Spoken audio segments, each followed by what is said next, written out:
This video is for all my Muslim brothers out there who are trying to learn how to ask for a girl's hand and how that works. If you didn't know, I just recently got married, so I went through all those steps recently. I'm going to give you the best advice that I can. I'm going to list the steps in order. Now we do all of the things that we wanna. I've been a flyer, been living real quiet.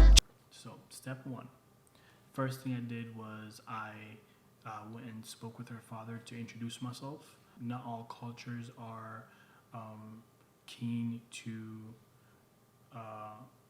the man approaching the father by himself. It can be found disrespectful or offensive. So do your research about their culture, and also try to get some inside information on how the father is. Luckily, my father-in-law, he was pretty cool. So I felt comfortable enough to approach him by myself to give that initial conversation, and that's what I did. After the initial conversation, I brought in my dad, and my dad and her dad talked, and they got to know each other, and our families got to know each other. So that was step two. And once they felt confident in our compatibility, then we moved on to set a date for something called the Fataha. For those of you who don't know what the Fataha is, that is basically a get-together of both families where they recite Surah Al-Fatiha. This is done in the Arab culture, and this basically allows for the two individuals to speak, to get to know each other personally, to see if they think they're compatible. Not all cultures do that. Specifically my culture, well, I'm Somali, and we don't do that, but some cultures do, some cultures don't. But yeah, that's called the Fataha. So that was part 3.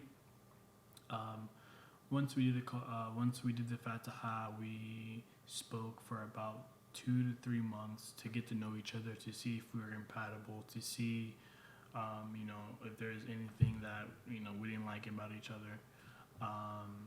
That after 2 to 3 months, we then decided, yeah, we're compatible. What's the next step?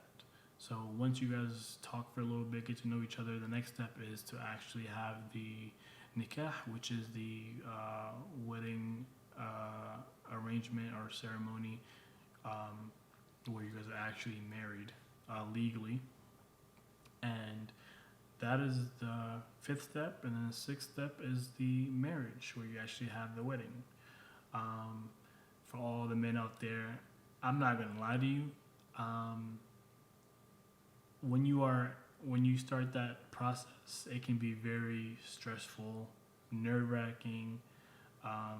You don't know what to expect. You're really, really nervous. I was very nervous. I remember looking back now, in the moment, I'm like, damn, I cannot wait until I finish this whole process, until the wedding ends, so that I can just, be stress-free and and not be nervous. But yeah, so you will be nervous, you will be, stressed out, planning and all that stuff. But by hindsight, you'll be like, okay, it wasn't that bad. I actually enjoyed it, or I had fun. So yeah, those are my tips. I know it can be, especially the first initial conversation, it can be really, really difficult, and you'll actually have to push yourself. I remember, I was so scared. I was so nervous to call her father and ask for her hand. Like, I would dial the phone number, and I'm like, just press screen, just press the dial button, just press the dial button. I had to actually push myself. I'm like, okay, I'm just gonna press it. I just pressed it. As soon as it started ringing, my heart started pounding. And you guys will go through that, but like I said, that's the only way to complete half redeem. And good luck to all you guys.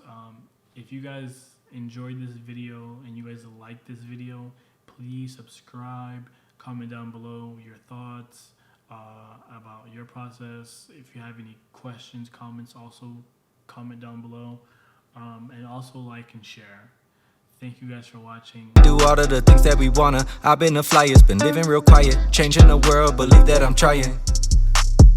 Thought I was losing, had to move on like you thought I was stupid. If I